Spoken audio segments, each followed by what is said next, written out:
భారత్ మాతా key, Bharat మాతా key, Bharat మాతా key. వర్ధిల్లాలి నరేంద్ర మోడీ గారి నాయకత్వం, వర్ధిల్లాలి పవన్ కళ్యాణ్ గారి నాయకత్వం, వర్ధిల్లాలి చంద్రబాబు నాయుడు గారి నాయకత్వం.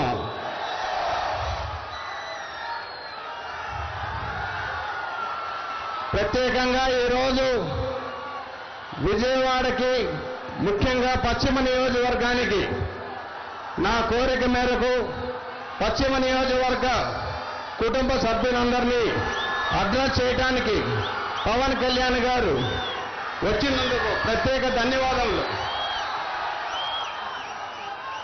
ఈ పంజా సెంటర్లో పవన్ కళ్యాణ్ గారు పంజా దేనికి వేస్తున్నారు?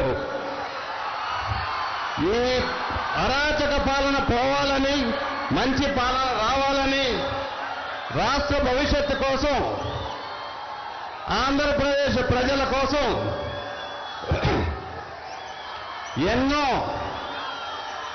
కాంప్రమైజులు చేసి, త్యాగాలు చేసి పవన్ కళ్యాణ్ గారు ఒక మానవతావాది, మానవతా దృక్పథంతో ప్రజలందరూ బాగుండాలి అనే ఉద్దేశంతో ఎక్కడ తగ్గాలో, ఎక్కడ మాట్లాడాలో తెలిసిన వ్యక్తి. ఎంతో కష్టపడి ఈ కూటమిని ఏర్పరచడం జరిగింది. ఆ ఏర్పరిచే సమయంలో అనేక త్యాగాలు చేశారు. ఈ సందర్భంగా సొంత అన్నగారి సీటు కూడా, అనకాపల్లిలో ఎంపీ సీటు కూడా త్యాగం చేసి కూటమిని ఏర్పాటు చేశారు. పవన్ కళ్యాణ్ గారు కానీ, నేను కానీ రాజకీయాల్లోకి వచ్చేది ఎమ్మెల్యే ఉద్యోగానికో, ఎంపీ ఉద్యోగానికో, ఇంకో మంత్రి ఉద్యోగానికో కాదని మీకు అందరికీ తెలుసు. కేవలం ప్రజాసేవకి. రాజకీయాల్లోకి వచ్చే ప్రతి వ్యక్తి కూడా ప్రజాసేవ అంటే ఏంటో చెప్పగలిగిన దమ్ము, ధైర్యం కలిగిన పవన్ కళ్యాణ్ గారు. ఈసారి అందరికీ తెలుసు, ఈ దుష్ట ప్రభుత్వం గత 5 సంవత్సరాల్లో ప్రజాస్వామ్యంలో ఒకసారి గనక ప్రజలు తప్పు చేస్తే ఏం జరుగుద్ది, ఆంధ్రప్రదేశ్ రాష్ట్రం ఎన్ని సంవత్సరాలు వెనకబడిపోయిన విషయం తెలుసు అందరికీ. కాబట్టి 2019లో నేను ఇప్పటికీ కూడా జగన్మోహన్ రెడ్డి గారు గెలిచారంటే ఒప్పుకోను. ఆ రోజు ప్రతిపక్ష పార్టీలు ఓడిపోయినవి మాత్రమే, ఆయన గొప్పతో ఏమీ గెలవలేదు. వ్యూహాత్మకంగా కానీ, ఇంకోటి కానీ పవన్ కళ్యాణ్ గారు ప్రతి విషయం కూడా ఆచితూచి ఆలోచించి తీసుకున్న డెసిషనే ఈరోజు ఆంధ్రప్రదేశ్కి భవిష్యత్తు. ఈ పంజా సెంటర్లో పెట్టిన కారణం కూడా ముఖ్యంగా యువతకి 5 సంవత్సరాల్లో 10th క్లాస్ పాస్ అయినాక 5 సంవత్సరాల్లో ప్రతి ఒక్కళ్ళు ఐఏఎస్ ఆఫీసరో, ఐపీఎస్ ఆఫీసరో, డాక్టర్లో, ఇంజనీర్లు అవుతారు. కానీ ఈ జగన్మోహన్ రెడ్డి గారు చేసింది ఏంటంటే యువతకి ఇక్కడ పంజా సెంటర్లో గంజాయి నేర్పించాడు. ఇది గంజాయి సెంటర్గా అయింది. కాబట్టి ఈ దుష్ట పరిపాలన పోవాలి అని అంటే ప్రతిఘటన రావాలి. మే 13వ తేదీ ఇక్కడ ఎంతో మంది మొదటిసారి ఓటర్స్ ఉన్నారు. మీరందరూ కూడా ఆచితూచి మనస్సాక్షిగా మీరు మంచి వ్యక్తికి, మంచి పార్టీకి ఓటు వేయాల్సిన అవసరం ఎంతైనా ఉంది. ఎందుకంటే ప్రజాస్వామ్యంలో భారత రాజ్యాంగం కల్పించిన ఓటు హక్కుని వాడుకోకుండా ప్రభుత్వాలు బాగాలేదు అని అంటే అది కరెక్ట్ కాదు. ఈ సమాజంలో 90% మంది మంచివాళ్లే, కానీ 10% ఎవరైతే చీడ పురుగులు ఉన్నాయో ఈ 90% మంది ప్రతిఘటించకపోవడం మూలాన ఆ చీడ పురుగులు మనందరినీ పాలిస్తా ఉన్నాయి. పవన్ కళ్యాణ్ గారు ఇవన్నీ ఆలోచించి ఆయన సుఖవంతమైన జీవితాన్ని పనంగా పెట్టి, ఇంత ఇబ్బందులు పడి ఆంధ్రప్రదేశ్లో మంచి ఎండలో తిరుగుతూ ఉన్నారు. కాబట్టి ఈసారి ముఖ్యంగా నరేంద్ర మోడీ గారు గత 10 సంవత్సరాల్లో భారతదేశాన్ని ఎక్కడికి తీసుకెళ్లారో అందరికీ తెలుసు. అభివృద్ధి పదంలో భారతదేశంలో అందరికీ తెలిసిన విషయమే, పేదరికం, అట్టడిగిన వర్గాలు వాళ్ళు ఎంతో మంది ఉన్నారు. ఈ పశ్చిమ నియోజకవర్గంలో చూస్తే నా మనసు చెల్లించిపోయింది. బెజవాడ గడ్డ మీద ఒకప్పుడు ఇప్పుడు బెజవాడ అంటే రాజకీయాలకు రాజధాని, సినిమా రంగానికి రాజధాని, రైల్వే జంక్షన్, వాణిజ్యానికి పెద్ద పీట అనేవారు. కానీ దుర్భర పరిస్థితుల్లో పశ్చిమ నియోజకవర్గం ఉంది. గత నెల రోజుల నుంచి నేను తిరుగుతుంటే వికసిత భారత్ అనేవో మనం చెప్పుకుంటా ఉంటే ఇంత దుర్భర పరిస్థితుల్లో బెజవాడ నగరం నడిబొడ్డున ఉండడం అంటే చాలా బాధాకరం. కాబట్టి డబుల్ ఇంజన్ సర్కారు బెనిఫిట్ పొందాలి అనంటే మూడోసారి ప్రధానమంత్రి గారు అక్కడ మోడీ గారు ప్రధానమంత్రి అవ్వాలి, ఇక్కడ కూటమి తరఫున చంద్రబాబు నాయుడు గారు ముఖ్యమంత్రి అవ్వాలి, పవన్ కళ్యాణ్ గారి సపోర్ట్ అన్ని విధాలా ఉండాలి. నేను 3 విషయాలు చెప్తాను. భారతదేశంలో అతిపెద్ద పార్టీ భారతీయ జనతా పార్టీ అందరికీ తెలిసిందే. ఆంధ్రప్రదేశ్లో అతిపెద్ద పార్టీ తెలుగుదేశం పార్టీ. ఆంధ్రప్రదేశ్లో అతి చిన్న వయసు జనసేన పార్టీ పవన్ కళ్యాణ్ గారు బ్రహ్మాండంగా మినరల్ వాటర్ లాంటి నీళ్లు ట్యాంక్ నిండా నింపారు. ఆ నీళ్లనికి మంచి పైపులు వేస్తే మంచి ప్రజాస్వామ్యంలో మంచి సమాజం సృష్టించవచ్చు. నాకు నెల రోజుల నుంచి నా ఎక్స్పీరియన్స్ ఏంటంటే జన సైనికులను ఎక్కడ కలిసినా విపరీతమైన జోష్, విపరీతమైన ఎనర్జీ, ఎక్కడ చూసినా పవర్ స్టార్ పవన్ కళ్యాణ్ గారి మనుషులు, దాంతోపాటు మెగాస్టార్ మనుషులు కూడా అన్ని చోట్ల. కాబట్టి మే 13 అంటే నెంబర్ 1 అండ్ నెంబర్ 3 2 కలిస్తే 13వ తారీఖు వచ్చింది, మనకి ఓటు హక్కు కలుగుతుంది.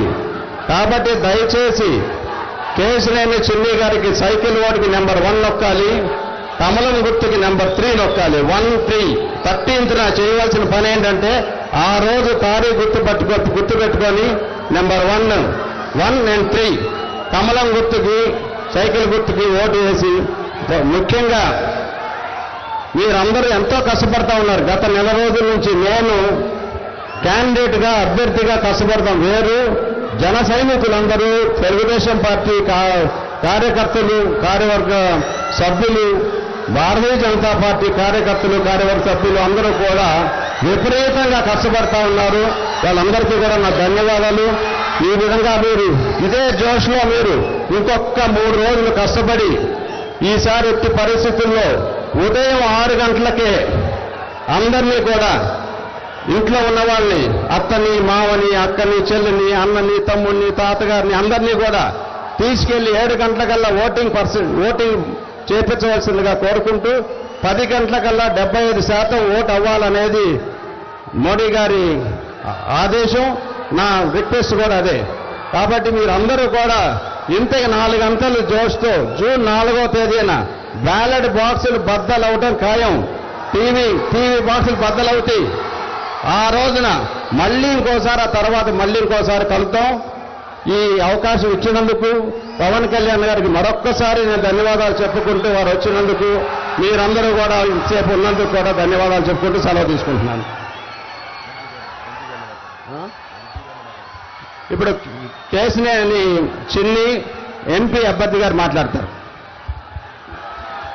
అందరికీ నమస్కారం.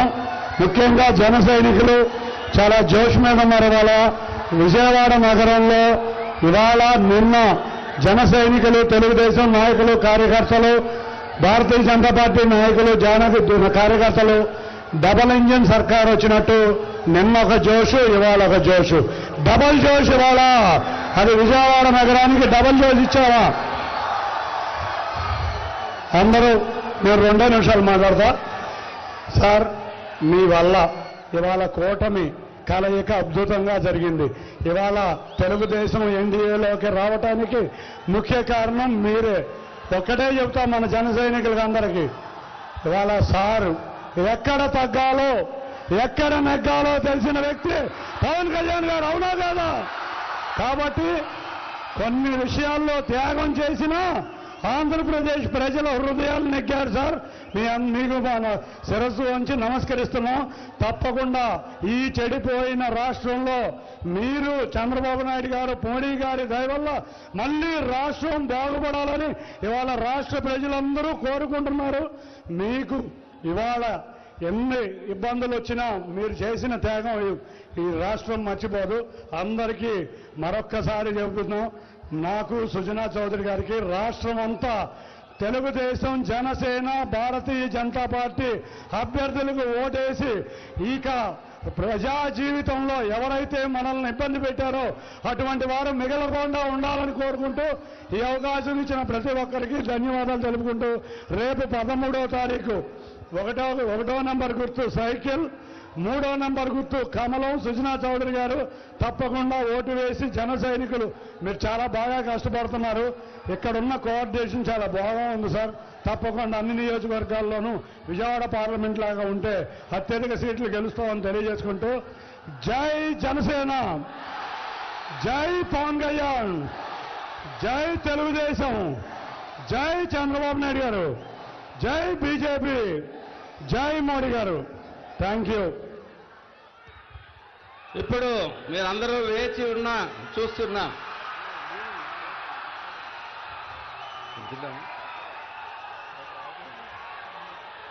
ఓకే. యంగ్స్టర్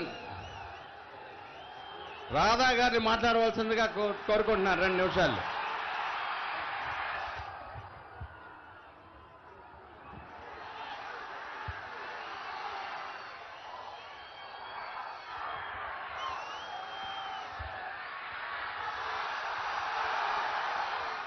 ఎన్నికల వేళ 59 నెలల నుంచి 130 సార్లు బటన్ నొక్కానని చెప్పని అరుచుకుంటూ ఒక సింహం పిచ్చి పట్టి తిరుగుతుంది. ఆ సింహంకి విశ్రాంతిద్దాం. మనందరూ కూటమి అభ్యర్థుల్ని గెలిపించుకుందామని చెప్పని కూడా మిమ్మల్ని అందరినీ కోరుకుంటూ, సింహాలు పుల్లు అడవుల్లో ఉండాలి, మనకు కావాల్సింది ప్రజల నాయకులు అని చెప్పని కూడా మిమ్మల్ని అందరినీ కోరుకుంటూ, జగన్ రెడ్డి గారు బటన్ నొక్కాను సంక్షేమం అందజేశారని చెప్పి అంటున్నారు. అయ్యా మీరెంత నొక్కేశారో ఒకసారి ప్రజలందరూ కూడా చెప్తే బాగుంటుందని చెప్పని కూడా కోరుతా ఉన్నాం. ఇది పవన్ కళ్యాణ్ గారు తగ్గారని చెప్పని అంటా ఉన్నారు. ఎక్కడ తగ్గారని చెప్పని అంటున్నాం మేము. ఒక పిలిపిస్తే జనసేన అని పిలిపిస్తే జన సైనికులు 175 నియోజకవర్గాలు అండగా నిలిచారు. అది జనసేనానికి ఉన్న బలం. ఇది ఇవాళ పార్టీల కూటమి కాదు, ఇది ఒక ప్రజా కూటమి. ఇది మనందరం కలిసికట్టుగా ప్రయాణం చేస్తే తప్ప భావితరాల భవిష్యత్తు కాపాడుకోలేదని చెప్పని కూడా మిమ్మల్ని అందరినీ ఆలోచించమని చెప్పని కోరుకుంటూ, పెద్దలు విచ్చేశారు.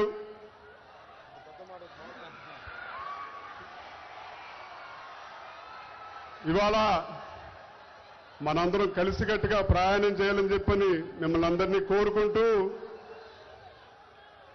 మా నాయకులు కీర్తిశేషులు రంగా గారు ఇచ్చిన స్ఫూర్తి చేయి కలుపు, చేయి జారది గెలుపు అనే పిలుపుతోటి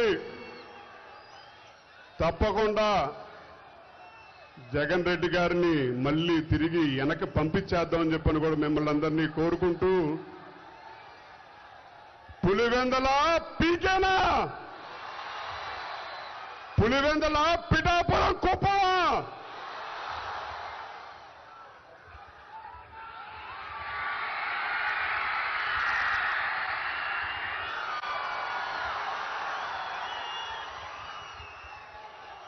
పెద్దలు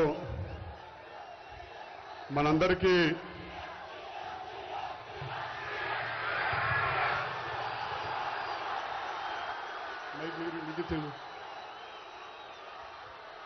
జనసేనాని పవన్ కళ్యాణ్ గారిని ఆయన సందేశం ఇవ్వాల్సిందిగా కోరుకుంటూ ఉన్నాను.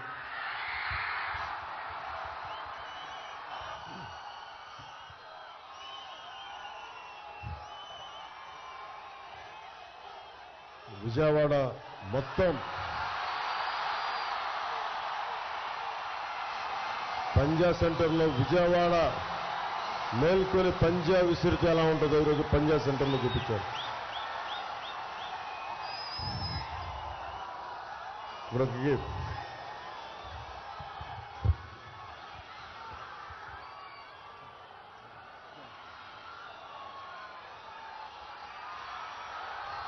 విజయవాడ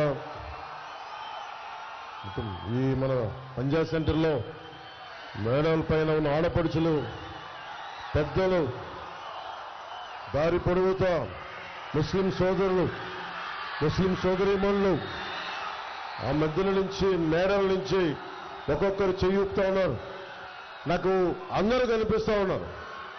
మీ ఒక్కొక్కరికి, ప్రతి ఒక్కరికి వెంకటదుర్గ భవానీ టెక్స్టైల్స్ మీకు, ఆ పైనున్న బోర్డు పైన మీకు వెంకటేశ్వర స్వామి పటం, ఆ పక్కన దేవుడి పటంతో నా ఫోటో ఆయన ఆశీస్సులు ఇస్తున్నట్టుగా ఉన్న మీకు, మన కృష్ణవేణి అనుకుంటుంది మార్కెట్ దానికున్న ఆ బిల్డింగ్ పైన ఉన్న ప్రతి ఒక్కరికి, ఈ మూల నుంచి మనకి డీలో ఉన్న మీకు, ప్రతి ఒక్కరికి, ఆ సందులో ఉన్న మీకు, ఇక్కడి నుంచి కళ వరకు చివరి వరకు జనసందోహంతో నిండిపోయిన ప్రతి ఒక్కరికి, మా అన్నదమ్ములకి, మా ఆడపడుచులకి, మా అక్క చెల్లెలకి, ప్రతి ఒక్కరికి పేరు పేరున నా హృదయపూర్వక నమస్కారం.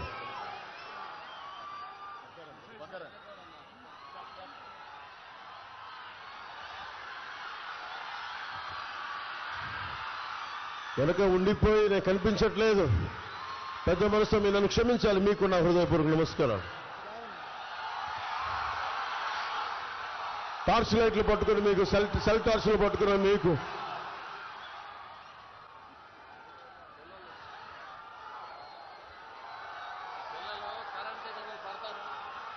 దయచేసి ఎవరన్నా కరెంటు తీగలకి దూరంగా ఉండండి. దయచేసి ఇది హై టెన్షన్ వైర్స్ అవి, మీరు నిండు నూరేళ్లు ఉండాలి, ఉండాలని కోరుకునేవాడిని దయచేసి మీ ప్రాణాలని జాగ్రత్తగా చూసుకొని క్షేమంగా వచ్చారు, క్షేమంగా ఇంటికి వెళ్ళాలని కోరుకునే వాళ్ళం మేమందరం. విజయవాడ అనగానే చాలాసార్లు చెప్పాను, వంగవీటి రంగా గారి ఆయన పేరు ప్రస్తావించకుండా అన్ని సామాజిక వర్గాల అభిమాన నాయకులు, వారి అబ్బాయి నా సోదరుడు Vangaveeti Radha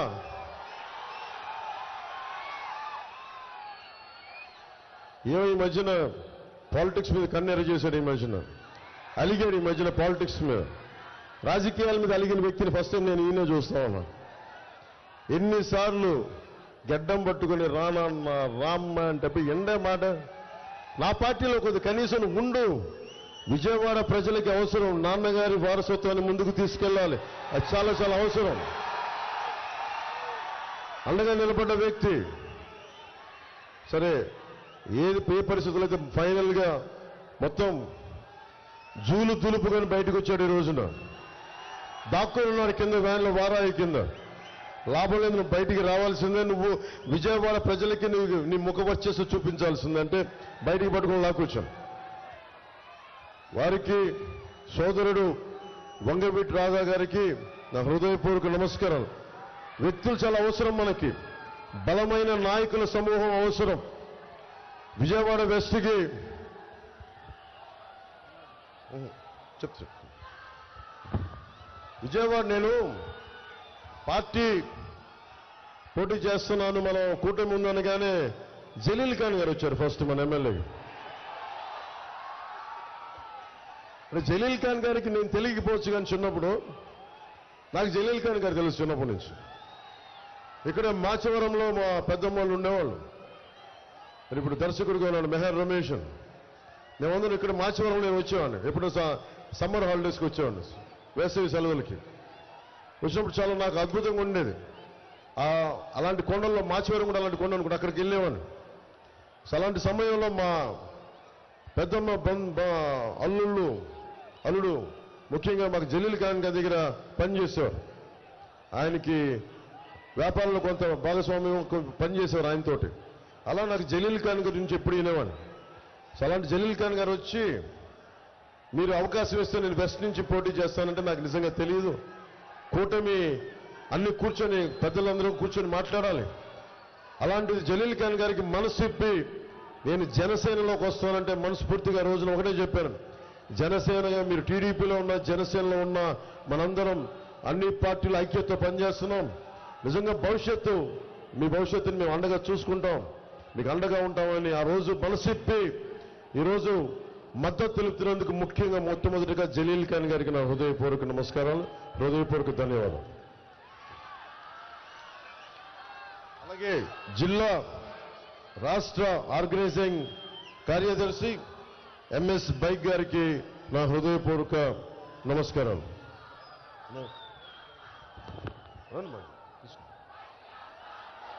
so MS bike గారికి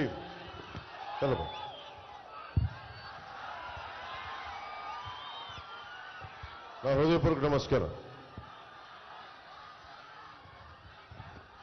మీకు పోయినసారి తెలుసు విజయవాడ వెస్ట్కి వచ్చినప్పుడు ఎంత బలమైన నాకు స్పందన వచ్చిందో.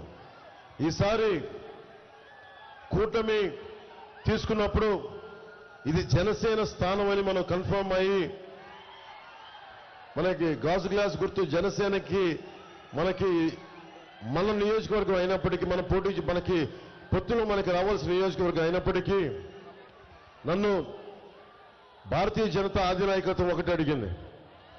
నేను ఎందుకు ఈ సీటు కూడా త్యాగం చేయాల్సి వచ్చింది, జన సైనికులకి వీర మహిళలకి జనసేన మద్దతుదారులకి నేను వివరణ ఇవ్వాలి. నన్ను అధినాయకత్వం ఒకటి అడిగాను ఇన్ని సంవత్సరాల నుంచి.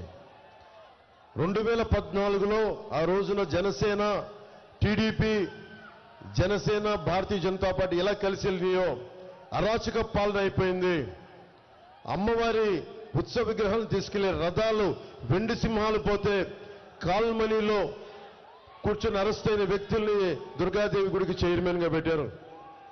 ఏదైనా మాట్లాడితే బెదిరిస్తారు, ఉన్న ఎమ్మెల్యే బెదిరిస్తాడు. ఈ కంటికి దెబ్బ తగిలితే ఈ కంటికి ప్లాస్టర్ వేసుకునే వ్యక్తులు మనకి వాళ్ళ నాటకాలకి ఒకటో రెండో, వాళ్ళ నాయకుడికి దెబ్బ తగిలితే ఆ రాయి అంటే విచిత్రంగా ఇటు పడితే ఈయనకెళ్ళి అది ఇటు తిరిగి అటు తిరిగి 360 డిగ్రీ తిరిగి ఇటు తగిలిందంట. దానికి పాపం చాలా బాధపడుతున్నారు. ఇలా కన్ను కొడితే ఇలా చాలా పెడితే నేను సినిమాలో కూడా అంత నటన నా వల్ల కాదు, నేను అంత పెర్ఫార్మెన్స్ నేను చేయలేదు. కానీ ఆస్కర్ లెవెల్ పెర్ఫార్మెన్స్ మీరు నిజంగా అభివృద్ధి చేసి ఇందాక మనం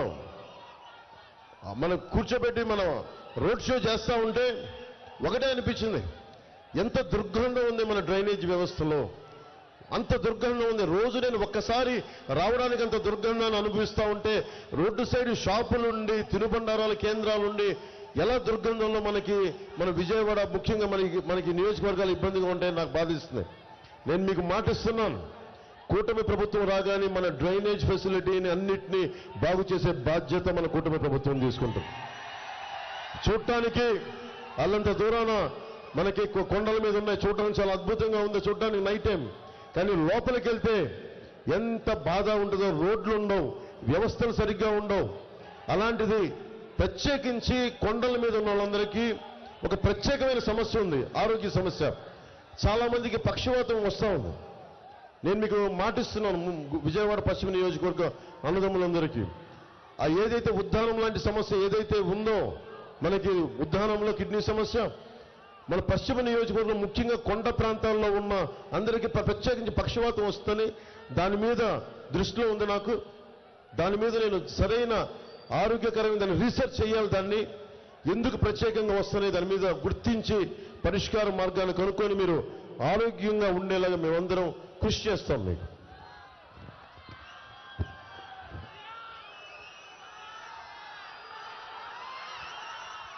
విజయవాడ ఈస్ట్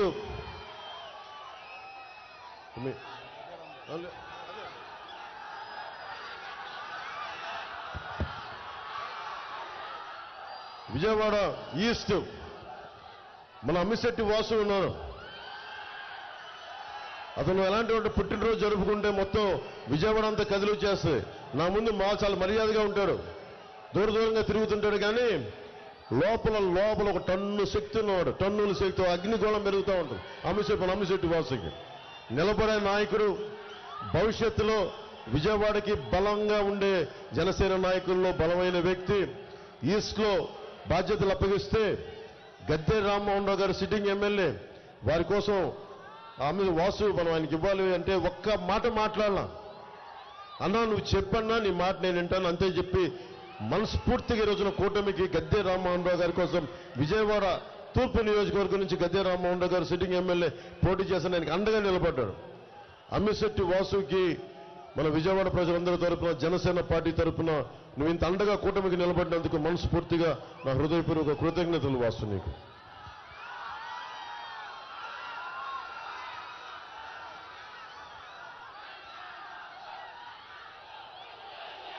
అలాగే దారి పొడుగున విజయవాడ సెంట్రల్ పోయినసారి పోటీ చేశారు 2014లో మన బోండా ఉమా గారు, వారికి నా హృదయపూర్వక నమస్కారం.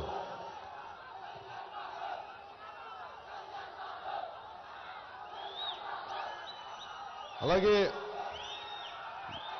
ఆడూరి శ్రీరామ్ గారికి, ఎన్టీఆర్ జిల్లా బీజేపీ అధ్యక్షులు, వారికి నా హృదయపూర్వక నమస్కారం. Nagul Meera TDP ex police housing chairman గారికి, బుడ్డా వెంకన్న గారికి, వారందరికీ నా హృదయపూర్వక నమస్కారం. ప్రత్యేకించి ఇందాక నేను చెప్పిన ఇది విజయవాడ పశ్చిమ నియోజకవర్గం జనసేన ఇచ్చేసిన తర్వాత నన్ను ఒకటి రిక్వెస్ట్ చేశారు. నేను ఒకటే అడిగాను, ఆంధ్రప్రదేశ్ని అరాచక పాలన నుంచి బయటపడేయండి, గుండాల పాలన నుంచి బయటపడేయండి, ఈ కంటికి దెబ్బ తగిలితే ఈ కంటికి నటించే వాళ్ళ నుంచి పాలన నుంచి బయటపడేయండి, మాట్లాడితే బూతులు తిట్టే వాళ్ళ నుంచి ఈ రాష్ట్రాన్ని పరిరక్షించండి, మాట్లాడితే 30,000 మనకి ఆడబిడ్డలు మాయమైపోతే 30,000 మంది వారి గురించి మాట్లాడని ఈ ప్రజాప్రతినిధుల నుంచి కాపాడండి ఆంధ్ర రాష్ట్రాన్ని. 3 సంవత్సరాలు నిరంతరంగా ఆంధ్రప్రదేశ్ కష్టాలని చెప్తే కేంద్ర నాయకత్వం అందరూ కూర్చొని, పెద్దలందరూ కూర్చొని నువ్వు చెప్పింది సబబు, మేము కూటమిలోకి వస్తున్నాం, జనసేనకి తెలుగుదేశం పార్టీకి మేము అండగా ఉంటాం, తద్వారా మేము 5 కోట్ల మంది ప్రజలకి మేము అండగా ఉంటామని నాకు పెద్దలందరూ చెప్తే, ఈరోజు నేను మీకు ముందు చెప్పినప్పుడు ఎవరు నమ్మలా. నరేంద్ర మోదీ గారు నిన్న పీలీలో చెప్పారు, అరాచక పాలన కూర్చోబెట్టి నేలకి తీసుకొస్తాం, వాళ్ళని ఆకాశంలో ఎగురుతున్నారు, వాళ్ళందరినీ నేలకు తీసుకొస్తాం చాలా బలంగా చెప్పారు. సో నరేంద్ర మోదీ గారు వీళ్ళంత పెద్దలు వారందరూ కూడా విజయవాడ ఈయనకి బలంగా నిలబడ్డ వ్యక్తి. సుజనా చౌదరి గారు, ఈయనకి రాష్ట్ర విభజన జరిగినప్పటి నుంచి ఆయన రాష్ట్ర హితం కోసం పాటుపడతా ఉన్నారు. అవన్నీ కూర్చొని ఒకసారి అడిగారు, మాకు విజయవాడలో అభివృద్ధి కావాలి, ఎందుకు విజయవాడ పశ్చిమ ఇచ్చాం, ఎందుకు ఇచ్చామంటే ఒకటే అడిగారు, మీకు అమరావతి రాజధాని కావాలా వద్దా అన్నారు. కావాలి సార్ అంటే మన అమరావతి రాజధానికి భారతీయ జనతా పార్టీ ప్రాతినిధ్యం లేకపోతే అసెంబ్లీలో మాకు బలం కావాలి. ఆల్రెడీ ఒకవైపు గద్దె రామ్మోహన్ రావు గారు ఉన్నారు, ఇలా అందరూ నియోజకవర్గాలు ఉండిపోయినాయి. నేను ఒక్కనే ఏం చేశాను, బైబిల్ సూక్తి ఉంటుంది, ఎదిగే కొద్దీ ఒదిగి ఉండాలని, అంటే నిన్ను తగ్గించుకుంటే హెచ్చింపబడినని. అని నేను సైజుగా తగ్గించుకున్నాను కానీ పార్టీ పరంగా మీ అందరి గుండెల్లో ఎన్ని టన్నులు ఎంతలు పెరిగానో నాకు తెలుసు. అది బైబిల్ సూక్తి ఒకటి చిన్నప్పుడు మా టీచర్ చెప్పేది, మా సౌరీస్ టీచర్, తగ్గించుకునేవాడు హెచ్చింపబడిన బైబిల్ సూక్తి నాకు చాలా బలంగా ఉండిపోయింది. అలాగే మన సోదరుడు రాధా చెప్తున్నాడు, తమ్ముడు రాధా, ఎక్కడ తగ్గించారు అంటా ఉన్నారు. గుండెల్లో మొత్తం 175 నియోజకవర్గాల్లో మీరు బలంగా మన జన సైనికులు, వీర మహిళలు, జనసేన మద్దతుదారులు అండగా నిలబడ్డారని. నిజంగా పెరిగాం. రేపు పొద్దున ఒక్కరా ఇద్దరా 10 మంది అని కాదు, ఒక అణువుకి మనం విచ్ఛేదం చేస్తే అణు విస్ఫోటనమే వస్తాయి. అంటే మనం 10 మందా 25 మందా 21 మంది అని కాదు, ఒక్కళ్ళున్నా 21 మంది ఉన్నా ఎంత సాధించగలం, ఎంత పోరాడగలం అని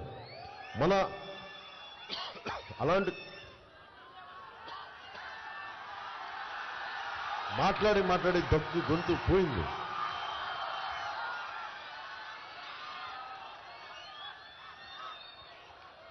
ఇది మనం ఎందుకు పెట్టుకున్నాను?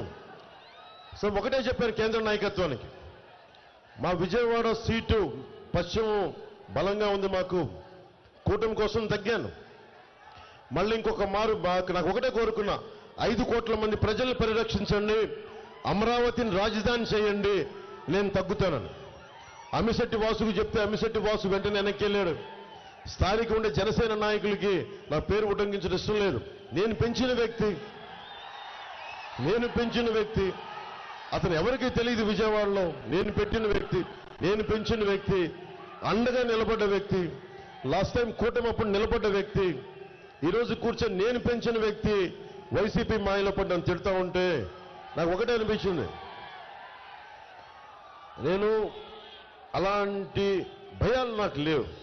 ఇందాక టీవీ ఇంటర్వ్యూలో కూడా చెప్పా, జనసేనకి ఒక్కటే, జనసేన నాయకులు ఎవరైనా సరే బలం జనసేన నాయకులకి జన సైనికులు వీర మహిళలు. క్యాడర్ బేస్డ్ పార్టీ, సిద్ధాంతం బేస్డ్ పార్టీ ఇది. నాయకులు జనం నాయకులకు బలం అవుతారు, కానీ నాయకులు కూడా అర్థం చేసుకోవాలి. నేను పోయినసారి ఇదే పశ్చిమం కోసం సిపిఐ వాళ్ళతోటి అడ్డంగా నిలబడి సీట్ని మనం తీసుకొచ్చాను నేను. అలాంటిది నన్ను కూర్చొని తిడతా ఉంటే నాకు ఒకటే అనిపించింది, నాకు చెప్పారు వాళ్ళు తిడుతున్నారంటే నాకు ఒకటే అనిపించింది, ఇవన్నీ భరించకపోతే నేను నాయకుడిని ఎందుకు అవుతాను? అంత భయపడిపోతావా? అరే ఏదైనా సరే వ్యక్తిగత కారణాలు ఏదైనా కావచ్చు, మనస్ఫూర్తిగా చెప్తాను కదా, నా మీద విమర్శలు చేసి పశ్చిమ నియోజకవర్గ మాజీ జనసేన నాయకుడు నేను క్షమిస్తున్నాను ఈరోజు.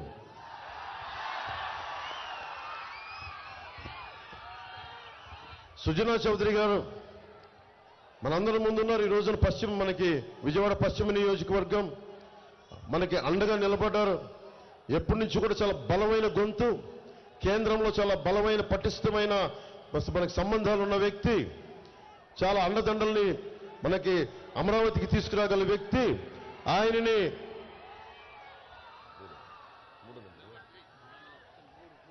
త్రిమూర్తుల్లాగా 3వ నెంబర్ మీద ఉన్నాడు. కమలం గుర్తు మీద భారతీయ జనతా పార్టీ కూటమి అభ్యర్థిగా, ఉమ్మడి కూటమి అభ్యర్థిగా భారతీయ జనతా పార్టీ మీద కమలం గుర్తు మీద పోటీ చేస్తున్నారు. వారికి బలమైన మెజారిటీతో మీరు గెలిపించండి. నేను అడగట్లేదు, పశ్చిమ నియోజకవర్గం ప్రజలందరినీ, మన ఉమ్మడి కృష్ణా జిల్లా ప్రజలందరినీ నేను అభ్యర్థిస్తున్నాను, కూటమిని గెలిపించమని ఆర్థిస్తున్నాను. కేసినేని చిన్ని గారు, పాలిటిక్స్ ఎలా ఉంటాయంటే సొంత రక్తంతో కూడా విభేదాలు పెట్టుకోవాల్సి వస్తుంది. ఇప్పుడు చూడండి, మనం పెంచి పోషించిన నాయకుడు ఎలాగ మనం తిట్టేసి వెళ్ళిపోయాడో, ఒక రాష్ట్ర నిర్మాణం కోసం బలంగా కుటుంబం అన్నని కాదని చెప్పి కూటమి ఎందుకు నిలబడింది, ఏ పరిస్థితుల్లో నిలబడింది అని చెప్పి కేసినేని చిన్ని గారు కుటుంబ విభేదాలని దాటి మరిచి 5 కోట్ల మంది ప్రజలకి, తెలుగుదేశం పార్టీకి, కూటమి భాగస్వాములైన జనసేన భారతీయ జనతా పార్టీకి అండగా ఆయన పార్లమెంట్ అభ్యర్థిగా సైకిల్ గుర్తు మీద పోటీ చేస్తా ఉన్నాం. దమ్మున్న వ్యక్తి ఒకటే చెప్పారు, నేను మీకు అండగా నిలబడతాను, పార్టీలకు అండగా నిలబడతాను, అన్నిటికీ మించి రాష్ట్ర క్షేమం కోసం మన ఎన్టీఆర్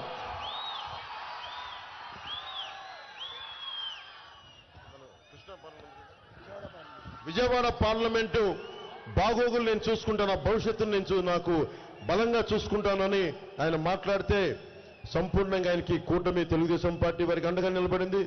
నేను కూటమి తరపు నుంచి భారతీయ జనతా పార్టీ, జనసేన పార్టీ తరపు నుంచి నేను ఆయనకు అండగా నిలబడి ఈ రోజున మీ ఓట్లు ఆర్థించడానికి వచ్చాను. మీరందరికీ గుడ్డిగా నేను ఓట్లు వేయమని నేను అడగట్లా. నేను చెప్పే మాట ప్రతిదీ వినండి, ఆలోచించండి. సరిగ్గా ఇంకెంత ఉంది, రేపు ఎల్లుండితో అయిపోయింది. ఎల్లుండి 5 గంటలకి 11 గంటలకి 12 గంటలకి 11 గంటలకి అయిపోద్ది. కానీ మీరు ఆలోచించాల్సింది ఓటు మటుకు చాలా చాలా బాధ్యతతో వేయాలి. మీ భవిష్యత్తు ఇది. మేము కింద పడతాం, మీద పడతాం, దెబ్బలు తింటాం, నాకేంటి సరదా చెప్పండి. పాలిటిక్స్లో నాకేంటి సరదా చెప్పండి. బలమైన వృత్తి ఉంది నాకు, గుండెల్లో పెట్టుకుని హారతులు తీసేంత ప్రేమాభిమానం ఉంది, ఎక్కడికి వెళ్ళినా పూల వర్షంతో కురిపించే ప్రేమాభిమానం ఉంది, ఏ మూలకెళ్ళినా అది రోడ్డు మీద వస్తే ప్రేమాభిమానం, పూలతోటి హర్షం వ్యతిరేక మనకి కురిపించే ప్రేమాభిమానం ఆడపడుచులు ఉన్నారు. దేనికి చేశానంటే మన కళ్ళ ముందు తప్పులు జరుగుతూ ఉంటే ప్రజాస్వామ్యం మనకు తెలియదు, ప్రజాస్వామ్యం విలువ మనకు తెలియదు. ప్రజాస్వామ్యం కోసం ఈ దేశం స్వాతంత్ర్యం కోసం ఎంతమంది చనిపోయారో, లక్షలాది మంది చనిపోయారు. మనందరికీ పాఠాలు చెప్పారు, స్కూల్స్లో పాఠాలు చెప్తారు. నేను ఆ పాఠాలను మర్చిపోలా, గుండెలో పెట్టుకున్నాను. సినిమా గొప్ప కెరీర్ ఇచ్చినా, కోట్లాది రూపాయలు డబ్బులు ఇచ్చినా నాకు సంతృప్తి రాలా. మన కష్టాల కోసం నిలబడితే నాకు వచ్చినంత బలం, నాకు వచ్చినంత సంతృప్తి, ఖుషి లాంటి 10 హిట్లు వచ్చినా కానీ నాకు ఆనందం కలదు. అక్కడెక్కడో ఉన్న ఆ మేడం, మనకి ఆ కొండలపైన ఉన్న మనకి ఇంకా పట్టాలు రాని వారి కోసం, పట్టాల కోసం పనిచేస్తే నాకు ఆనందంగా ఉంటుంది. ఇవన్నీ ఎందుకు చెప్తున్నానంటే మన కష్టాల కోసం వచ్చాను. అమరావతి రైతులు, ఇదే ముఖ్యమంత్రి అమరావతి రైతుల కోసం ఏం చేశాడు? 35,000 ఎకరాలంటే నేను చెప్పాను ఇంకా చిన్న రాజధాని కట్టుకుందాం, ఇంక్రిమెంటల్గా పెంచుకుందామన్నా, కానీ ఇతను వచ్చి ముందుకొచ్చి ప్రతిపక్ష నాయకుడిగా ఉండి 55,000 ఎకరాలు కావాలి, ప్రధానమంత్రి గారు 55,000 ఎకరాలు కావాలండి, 33 కాదండి, 35 కాదండి అని చెప్పి చాలా కథలు చెప్పాడు. ఇలా ఏం చేశాడు? వచ్చిన తర్వాత నమ్మించి ఏం చేశాడు? 3 రాజధానులు అని చెప్పాడు. అంటే మీరు ఆలోచించండి, నాయకులు ఇచ్చే మాట. అంబేద్కర్ గారు చెప్పేది ఒకటి, నువ్వు ఎన్ని గొప్ప చట్టాలు ఇచ్చాయి, ఎన్ని గొప్ప సంస్కరణలు పట్టుకురా, చేసేవాడి బుద్ధి సరిగ్గా లేకపోతే, వక్రంగా బుద్ధి ఉంటే ఎన్ని గొప్ప చట్టాలైనా పనిచేయం. ఇది అంబేద్కర్ గారు చెప్పింది. అంబేద్కర్ గారి విగ్రహం పెట్టాం, కానీ అంబేద్కర్ గారి ఆశయాలను ఆచరించాం. 27 దళితులకు సంబంధించిన విద్యార్థి సంబంధించిన పథకాలను తీసేశాం. బీసీలకు సంబంధించి 13 పథకాలు తీసేశాం. ఎంతసేపు కూర్చోబెట్టి మైనారిటీ సోదరులు అంటూ కథలు చెప్తాం. నేను ఈ రోజున మైనారిటీ సమాజానికి కూడా చెప్తా ఉన్నాను, ముస్లిం మైనారిటీ సమాజానికి కూడా. బేగ్ గారు ఉన్నారు, జలీల్ ఖాన్ గారు ఉన్నారు, వారి సమక్షంలో చెప్తున్నాను, ఈ దేశం ఒక్క మతంది కాదు, ఇది అందరిది. అన్ని మతాల వారిది, అన్ని కులాల వారిది, ప్రతి ప్రాంతం వారిది. మనందరికీ హక్కు ఉంది. నేను మీకు మాటిస్తున్నాను, ఇక్కడున్న 15% ముస్లిం సమాజానికి, ముస్లిం సోదరులందరికీ నేను మాటిస్తున్నాను, మీ ప్రాథమిక హక్కులకి ఉల్లంఘన జరిగితే పవన్ కళ్యాణ్ ముందుకొచ్చి మీ పక్షాన నిలబడతారు. ఆ మాట నేను మీకు ఇస్తున్నాను. మీ వెంట నిలబడతాను. ప్రాథమిక హక్కులు అందరికీ సమానం. ప్రాథమిక హక్కుల ఉల్లంఘన జరగటానికి వీల్లేదు. నాకు ఇష్టం దేశ సమగ్రత, జాతీయ భావాలు, మన నేల, మన దేశం. ఈ దేశాన్ని ఏలింది ఎవరు? ప్రెసిడెంట్గా అత్యంత ప్రభావితం చేసిన నాయకులు ఎవరు? అబ్దుల్ కలాం. రాకెట్ సైంటిస్ట్, మన క్షిపణిని తయారు చేసిన వ్యక్తి, అణు విస్ఫోటనానికి మూలకారకుడు, అణు బాంబుని భారతదేశం న్యూక్లియర్ పవర్ చేయడానికి ఆయన ఎవరు? ముస్లిం మతాన్ని పాటించే మహానుభావుడు.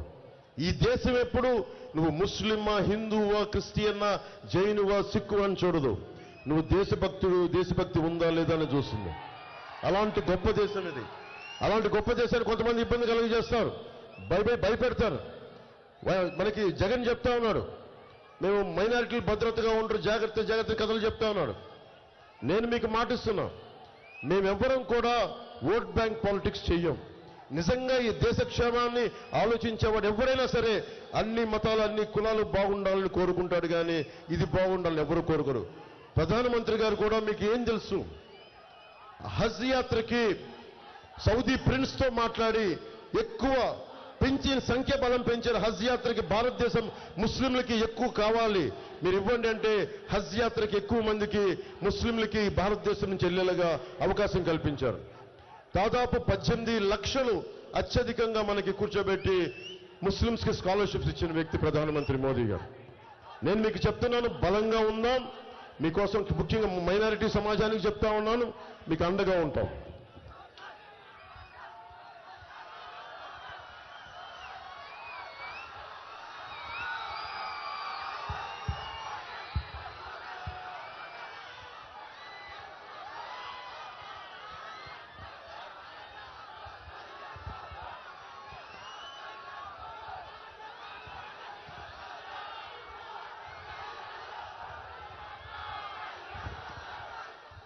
మనం ముస్లిం సమాజానికి, ముస్లిం సోదరులకి, ముస్లిం సోదరీమణులకి కూటమి మేనిఫెస్టో చాలా బలంగా చేసింది.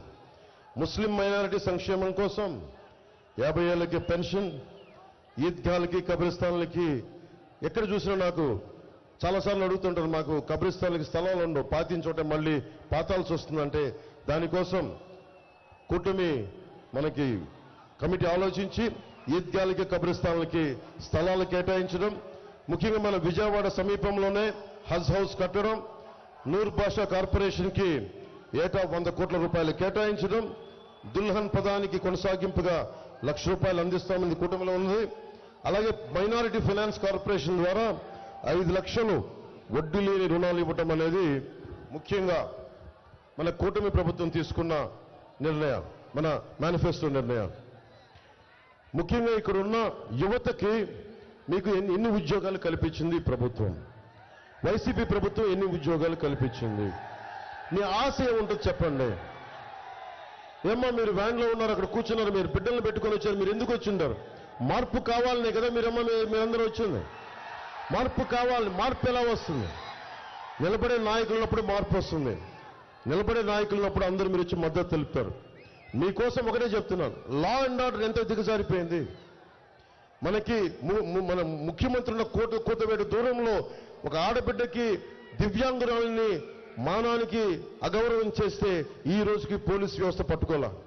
చిన్న గులకరాయి తగిలితే నువ్వు 48 గంటల్లో మీరు వ్యక్తిని పట్టుకోగలిగారు. కానీ 30,000 మంది ఆడబిడ్డల దృశ్యం అయిపోతే ఒక్క మాట తీసుకునే బాధ్యత ముఖ్యమంత్రి. ఇంతమందికి మానభంగాలకు గురైతే, మానానికి అగౌరవం కలిగితే ఒక్క బాధ్యత తీసుకోలేదు, ఒక్క అరెస్టులు జరగలేదు.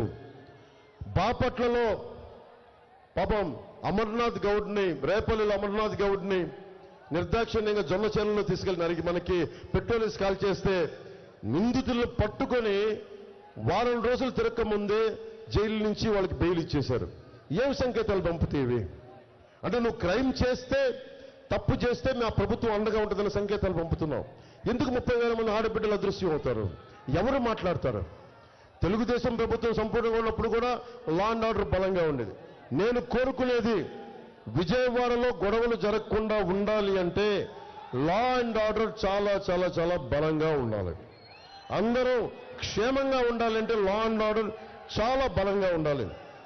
ఆ బాధ్యత ప్రత్యేకించి నేను దాని మీద ప్రత్యేక దృష్టి పెడతాను. అలాగే మీకు ఉపాధి అవకాశాలు మీరందరూ ఏమడుగుతారు? ఇందాక అడిగారు, ఒక ప్రెస్ మీట్లో చెప్పారు, జగన్ ఏం మాట్లాడుతున్నాడు? ముస్లింస్కి 4% రిజర్వేషన్ కల్పించాలి, మేము దానికి కట్టుబడి ఉన్నాం అంటారు. కేంద్రం ఏం మాట్లాడుద్ది? కోర్టు పరిధి ఏం చెప్తుంది? రిజర్వేషన్ ఇంక్లూడింగ్ కాపులు కూడా రిజర్వేషన్ కావాలని కోరుతా ఉన్నారు. 1950లో ఉంది కాపులకు రిజర్వేషన్, తర్వాత ఇవ్వలేదు. కానీ రిజర్వేషన్లు ఇవ్వకపోతే భవిష్యత్తు ఆగిపోవాలా?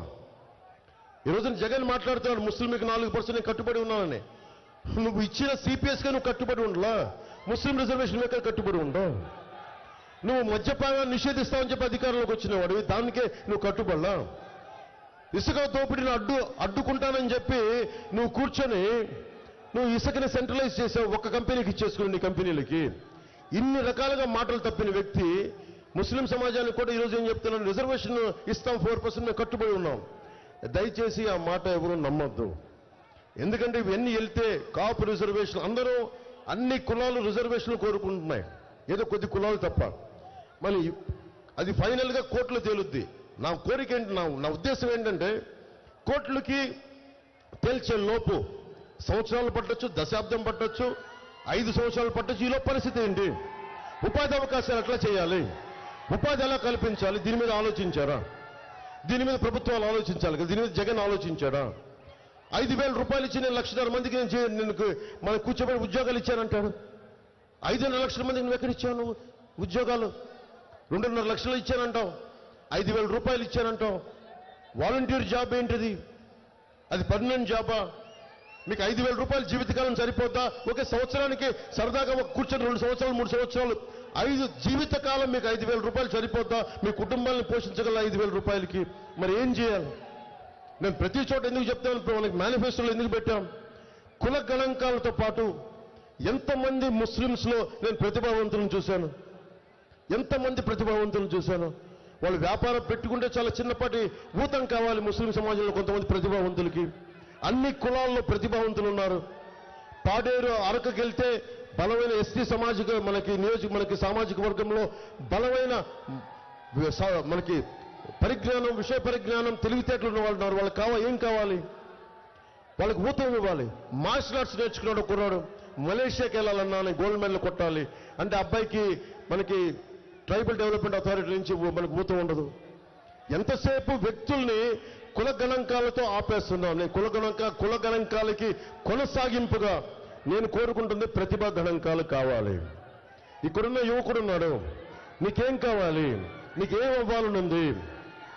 మనకు మర్చిపోయాం. నేనే 21 years వరకు, 22 ఏళ్ల వరకు నాకే తెలియదు ఏమవ్వాలో నాకే తెలీదు. చిరంజీవి గారు లాంటి ఒక అన్నయ్య ఉన్నాడు, ఆయన అడిగాడు కనీసం ఏదైనా ప్రయత్నం చేయాలి. నా అవసరం మేరకు ప్రయత్నం చేశాను, కుదిరింది. కానీ అడిగేవాడు ఎవడు, నేర్పించేవాళ్ళు ఎవరు?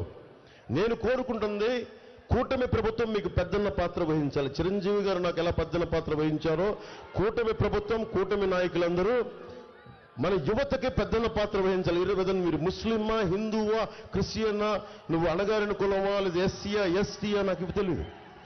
అన్ని కులాలలో ఉండే యువతకి, అన్ని మతాల్లో ఉండే యువతకి ప్రతిభని బయటకు తీయాలి, సమర్థతని బయటకు తీయాలి. మీలో ఒక అబ్దుల్ కలాం ఉన్నాడు, లేదంటే మీరు 10,000 25,000 సంపాదించే ఇంకో 25,000 ఉపాధి కల్పించే సత్తా ఉందేమో ఎవరికి తెలుసు? ఈ రోజున భవిష్యత్తులో 2047 ఇండియా సూపర్ పవర్ కావాలి అంటే మన యువతకి ఒక స్కిల్ సెట్ సరిపోదు.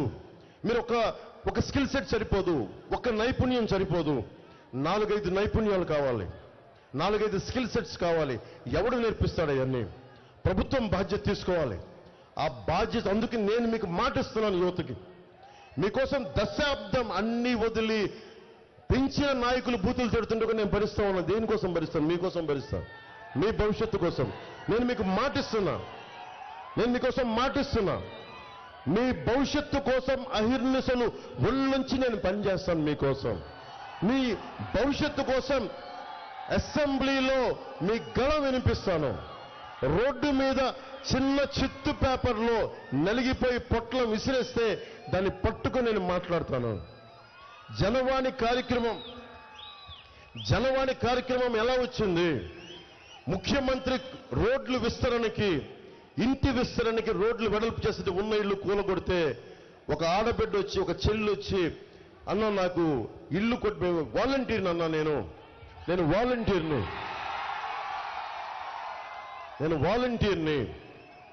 నేను వైసీపీ వాలంటీర్ని, మాకే దిక్కు లేదని ఇల్లు కొట్టేశారు, ప్రత్యామ్నాయం చూపించలేదంటే అమ్మాయి నాకు కంప్లైంట్ చేసిన 3వ రోజు 4వ రోజు బెదిరింపులు స్టార్ట్ చేశారు.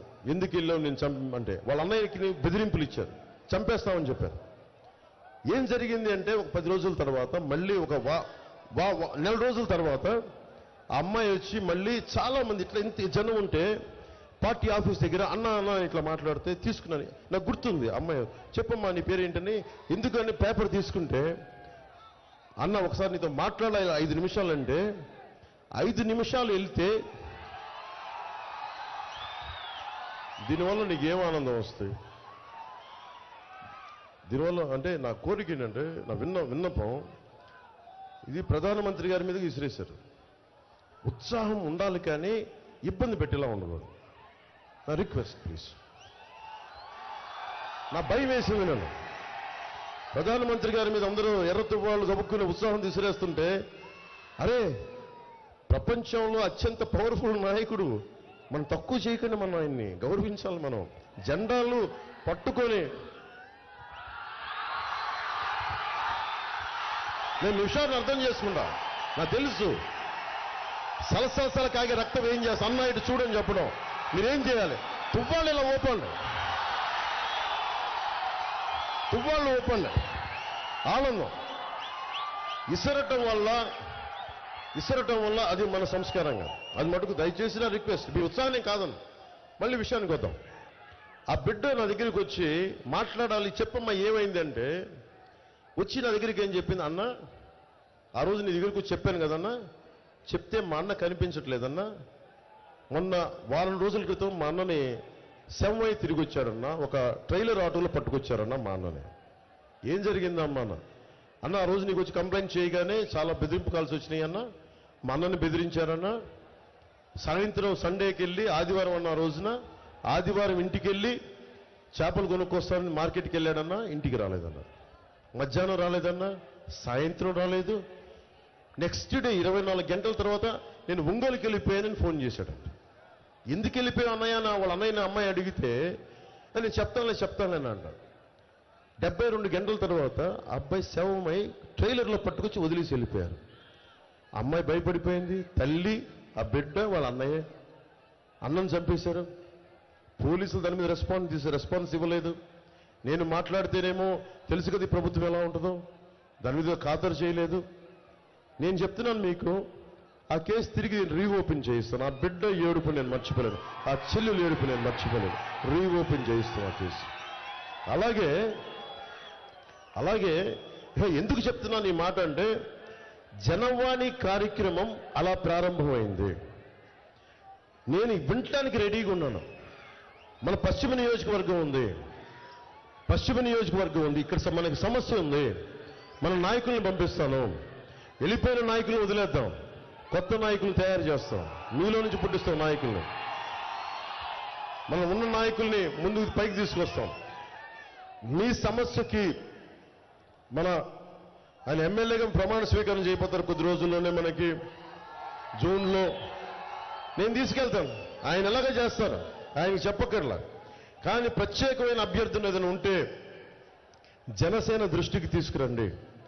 మీరు హిందువుల, ముస్లింల, క్రిస్టియన్నా, ఏ కులం, బీసీ, ఎస్టీ, కాపు, మీరు ఏ కులమైనా కానివ్వండి, మీకు అన్యాయం జరిగింది, నాకు ఇది కావాలి, ఈ సమస్య ఉంది అని మా దృష్టికి తీసుకురండి. భారతీయ జనతా పార్టీ నాయకుల దృష్టికి తీసుకెళ్ళండి, తెలుగుదేశం నాయకుల దృష్టికి తీసుకెళ్ళండి. మేము వచ్చి మీకు నిర్విరామంగా, నిస్వార్థంగా పనిచేయడానికి సిద్ధపడి ఈ రోజున వారాహి మీద మనకి వారాహి తల్లి ఆశీస్సులతో మీ ఎదుటిగా నిలబడి మేము మాట్లాడుతున్నాం, మీకు మాటిస్తున్నాం. అలాగే యువతకి ఫీజు రీయింబర్స్మెంట్ చేయాల 2,300 కోట్ల రూపాయలు. డబ్బు ఎలా వేస్ట్ అవుద్ది చెప్పండి, డబ్బు ఎలా వేస్ట్ అవుద్ది? 2,000 గొంతు పోతుంది, అరవకంట గొంతు పోతుంది, మీరు వచ్చి అరుగుతుంది. 2,300 కోట్ల రూపాయలు రంగులు వేసేందుకు 1,300 కోట్లు గవర్నమెంట్ భవనాలకి. మీరందరూ యువత కదా, మీరు ఆలోచించండి. ఎప్పుడన్నా కేంద్ర భవనాలకి పార్టీ మారినప్పుడల్లా కేంద్ర భవనాలకి దశాబ్దంగా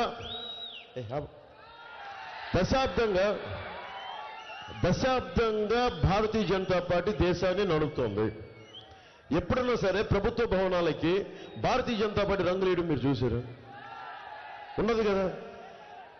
అలాగే రాష్ట్ర ప్రభుత్వానికి ప్రభుత్వ భవనాలు కదా, ఆంధ్రప్రదేశ్ ప్రభుత్వ భవనాలకి వైసీపీ రంగులేంటి?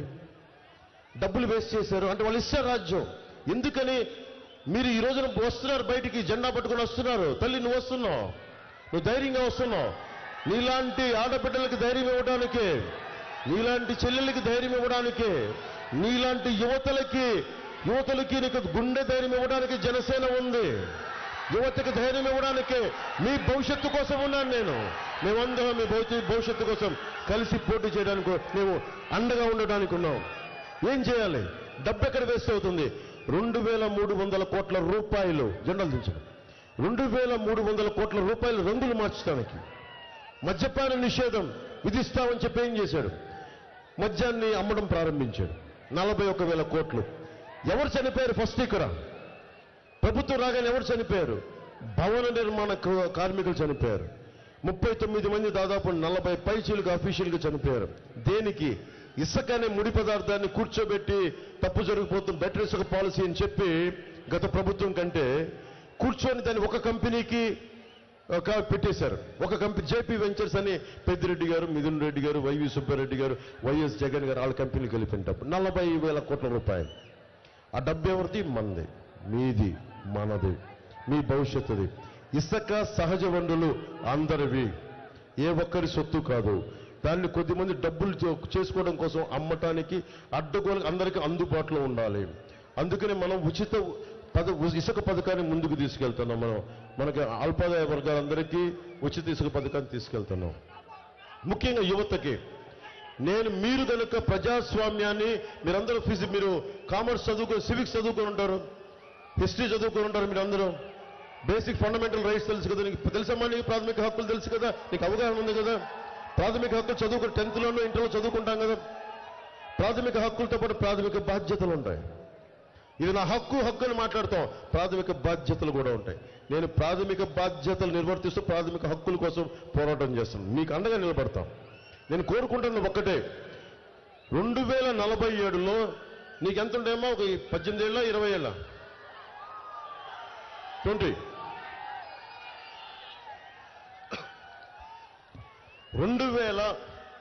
2019కి నీ వయసు ఎంత? 15 ఏళ్ళు అంతే కదా. 15 ఏళ్ళ నుంచి నువ్వు ఎంత వచ్చావు? 20 ఏళ్ళకి వచ్చేసావు. నువ్వు 47కు నువ్వు ఆలోచించు, నీ వయసు ఎంత అవుతుంది అంటే ఆల్మోస్ట్ ఒక 30 ఎంత.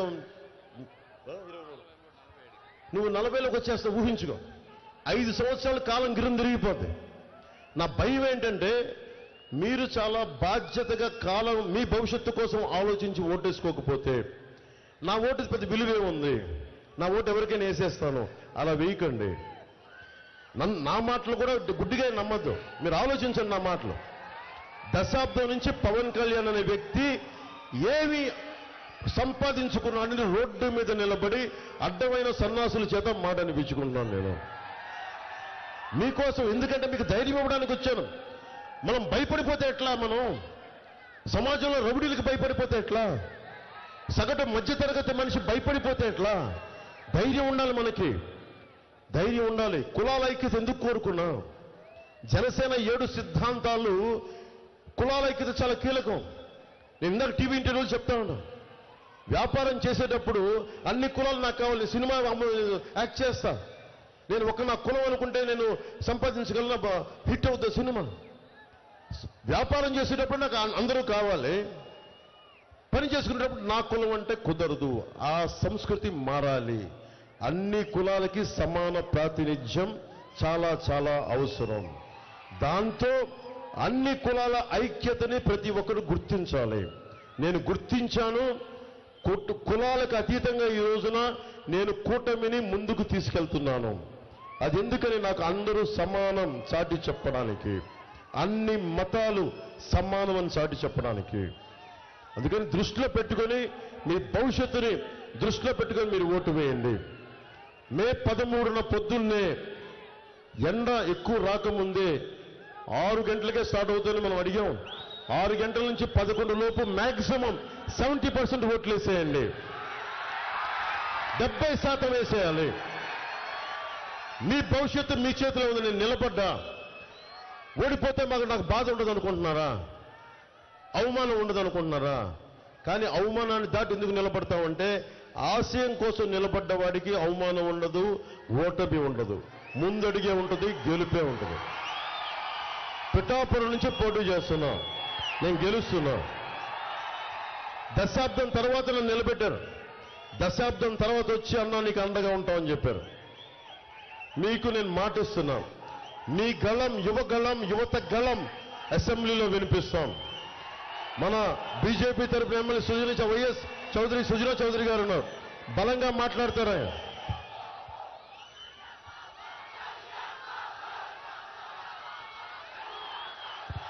మీకోసం నేను నిలబడి ఉన్నా, బలంగా ఉండండి. వైసీపీ ఈరోజు జగన్ బాధపడతా ఉన్నాడు. అందరూ కలిసి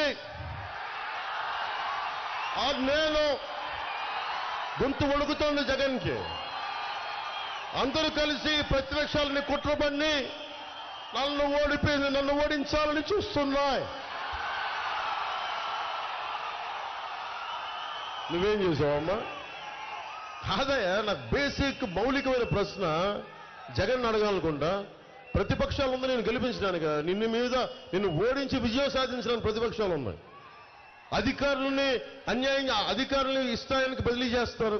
నువ్వు చేసే తప్పుడు పనులకు మరి అధికారులను బదిలీ చేయగా ఏం చేస్తారు? కూర్చోబెట్టి భుజాల మీద ఊరెక్కిస్తారా? మరి నువ్వేం చేశావు? స్థానిక పంచాయతీ ఎన్నికల్లో, స్థానిక సంస్థల ఎన్నికల్లో నువ్వేం చేశావు? ఎన్ని అరాచకాలు చేశావు? నువ్వు కొట్టావే. నామినేషన్ వేయడానికి ఒక్కరికి అవకాశం ఇవ్వలేదే. ఈ రోజు కూర్చొని నువ్వు మాట్లాడతావా? నువ్వు నేర్పిన విద్య నీరజాక్ష అర్థం చేసుకో. నేను ఒకటే గుర్తుపెట్టుకోండి, నాకు వైఎస్ జగన్ శత్రువు కాదు. సగటు మనిషికి వైసీపీ, విజయవాడలో ఉండే వైసీపీ గుండాలకు కూడా చెప్తున్నాను, ఒక్కొక్క వైసీపీ గుండాకి చెప్తున్నాను, మీరు రెచ్చిపోయారు 5 సంవత్సరాలు. నోటికి తాళాలు లేవు మీకు. ముఖ్యమంత్రి సతీమణి లేదు, ఇంట్లో ఉన్న ఆడపడుచలు లేదు, రోడ్డు మీదకి వచ్చిన ఆడపడుచలు లేదు.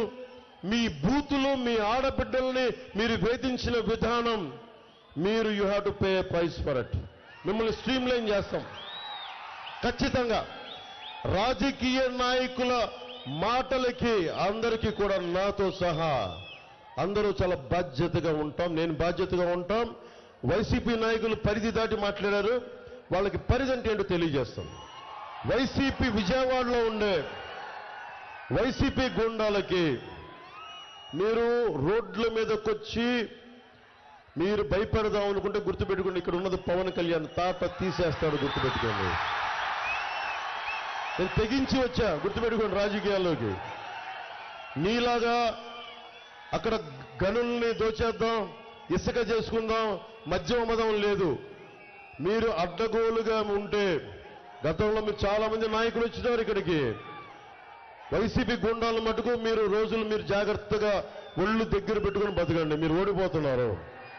ఓడిన తర్వాత నోళ్లు అవ్వాకులు చెవ్వాకులు పేర్లి అంటే మీ నోళ్లని ఎలా కట్టాలో నాకు బాగా తెలుసు, మా కూటమి నాయకులకి బాగా తెలుసు, నారా చంద్రబాబు నాయుడు గారికి బాగా తెలుసు. ఏమి మర్చిపోలా. మీ అందరికీ భవిష్యత్తులో బాగుంటుంది. మీరు చేసిన దానికి సరైన విధి విధానాలతో మీకు తెలియజేస్తాం. అలాగే ఇది ఆఖరి 2 రోజులు. మీ అందరూ మీరు ఒక్కళ్ళే ఓటు వేయడం కాదు, 10 మందిని తీసుకెళ్ళండి. ప్రతి అంశం మీద మాట్లాడండి, ప్రతి అంశం మీద అవగాహన తెలుసుకోండి. ఒకటే చెప్పి ముగిస్తాను. మీరు యువత, ఈ దేశపు కలల ఖనిజాలు మీరు యువత, ఈ దేశపు సంపద మీరు, ఈ దేశపు శక్తి మీరు, ఈ దేశపు ప్రవహించే కరెంటు యువతీ యువకులు. మీ భవిష్యత్తే. విద్య, వైద్యం, ఉపాధి, తాగునీరు, సాగునీరు, మౌలిక అవసరాలు, లా అండ్ ఆర్డర్, ఇవన్నిటిని మేము బలంగా తీసుకెళ్తాం, మీకు అండగా నిలబడతాం. ఒకటే ముగిస్తాం. రాహువు పట్టిన పట్టొక సెకండు అఖండమైన లోక బాంధవుడసలు లేకుండా పోతారా? మూర్ఖుడు గడియారంలో ముళ్ళు కదలేకుంటే ధరాగమనం అంతటితో తలకిందైపోతుందా? కుటిలాత్మల కూటమికి ఒక త్రుటికాలం జయమొస్తే విశ్వ సృష్టి పరిణామం విచ్ఛిన్నమవుతుందా? ధనుజు లోకమేకంగా దారికడ్డంగా నిలుచుంటే నరజాతి ప్రస్థానం పరిసమాప్తమవుతుందా? వైసీపీ గుండాలకి జగన్ ఇలాంటి మూర్ఖుల సమూహం, ధూర్తుల సమూహం కూర్చొని 5 కోట్ల మంది ఆంధ్రప్రదేశ్ ప్రజల్ని మేము ఆపుతామంటే రాహువులాగా మీరు ఎంతసేపు ఆపగలరు? 1 సెకండ్ లేట్ అవుద్దేమో. తిరిగి వెలుగు రావడం ఖాయం, అగ్నిలో మిమ్మల్ని దహించేయడం ఖాయం. యువతరానికి మిమ్మల్ని దహించి యువతరానికి బంగారు భవిష్యత్తు వేయడం ఖాయం అని తెలియజేసుకుంటూ, ఇక్కడికి వచ్చిన అన్నదమ్ములందరికీ, ప్రతి ఒక్కరికి, ఆడపడుచులకి, మేడలపైన, మిద్దెలపైన ఉన్న పెద్దలకి, అన్నదమ్ములకి, విజయవాడలో నగరంలో ఉన్న పెద్దలందరికీ పేరు పేరున అందరికీ హృదయపూర్వక ధన్యవాదాలు తెలియజేసుకుంటూ, సోదరుడు, తమ్ముడు, అన్న వంగవీటి రంగా గారి అబ్బాయి వంగవీటి రాధా దాక్కుంటున్నాడు, బయటికి రమ్మన్నా. నువ్వు నాన్నగారు ఏ స్ఫూర్తితో అయితే బలం ఇచ్చారో అంత బలమైన నాయకత్వం నీ గుండెల్లో ఉంది, అది బయటికి తీసుకురా. వైసీపీ నుంచి వచ్చిన ప్రతి ఒక్కరూ, మన రాధాబాబాయ్ కాదు, ప్రతి ఒక్కరూ కూడా ఆత్మ బాలశౌరి గారు కానీ, మన యార్లగడ్డ వెంకట్రావు గారు కానీ, ఎవరైనా సరే వైసీపీ దగ్గర ఆత్మగౌరవం చంపుకోలేక మొట్టమొదటిగా బయటకు వచ్చిన వ్యక్తి వంగవీటి రాధాబాబు. ఆత్మగౌరవాన్ని మనం పెంపొందింపజేస్తాం కూటమి. ఆయన చట్టసభల్లో ఆయన గొంతు వినిపిస్తే ఆయనకి మేమందరం అండగా ఉంటాం. ఆయన తెలియజేసుకుంటూ కేసీనేని చిన్ని గారు 3 మనకి 1వ నెంబర్ మీద పార్లమెంట్ అభ్యర్థిగా పోటీ చేస్తున్నారు. సైకిల్ గుర్తు మీద భారీ మెజారిటీతో వారిని గెలిపించండి. వైఎస్ సుజనా చౌదరి గారు వైఎస్ చౌదరి ఆయన 3వ నెంబర్ మీద కమలం గుర్తు మీద పోటీ చేస్తున్నారు. గద్దె రామ్మోహన్ రావు గారు 3వ నెంబర్ మీద విజయవాడ తూర్పు నుంచి పోటీ చేస్తున్నారు. సో మన ఎక్కడైతే కూటమి అభ్యర్థులు ఉన్నారో, తెలుగుదేశం అభ్యర్థులు ఉంటే, భారతీయ జనతా పార్టీ అభ్యర్థులు ఉన్నా 175 నియోజకవర్గాలు నేను తిరగలేకపోయాను. మనస్ఫూర్తిగా నన్ను మన్నించండి, క్షమించండి. కానీ సమయం తక్కువైపోవటం వల్ల అందరినీ, అన్ని నియోజకవర్గాల ప్రజల్ని, కూటమిలో ఉన్న అన్ని నియోజకవర్గాల ప్రజలందరికీ కూడా తెలుగుదేశం ఎక్కడ పోటీ చేస్తుందో జనసేన మద్దతుదారులు, జన సైనికులు, జనసేన వీర మహిళలు అందరూ మద్దతు తెలిపి అలాగే అఖండ మెజారిటీ వాళ్ళని కోరుకుంటూ, జనసేన ఎక్కడ పోటీ చేస్తుందో అక్కడ తెలుగుదేశం నాయకులు, తెలుగుదేశం కార్యకర్తలు, భారతీయ జనతా పార్టీ నాయకులు, మద్దతుదారులు, మహిళలు అందరూ అండగా ఉన్నారు. ఇదే కొనసాగించమని మనస్ఫూర్తిగా కోరుకుంటూ, ప్రతి ఒక్కరికి పేరు పేరున వేదిక పైన ఉన్న నాయకులందరికీ పేరు పేరున ధన్యవాదాలు తెలియజేసుకుంటూ, మేడలపైన, మిద్దెలపైన, రోడ్ల మీద అఖండ స్వాగతం పలికిన ఆడపడుచులకి, పెద్దలకి అందరికీ ధన్యవాదాలు తెలియజేసుకుంటూ సెలవు తీసుకున్నాను. జై బీజేపీ, జై టీడీపీ, జై జనసేన, జై హింద్. నినాదం, మన ఎలక్షన్ల నినాదం ఇదే.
అక్కడే అన్న మన సుజన చౌదరన్న ఎత్తర మాతృ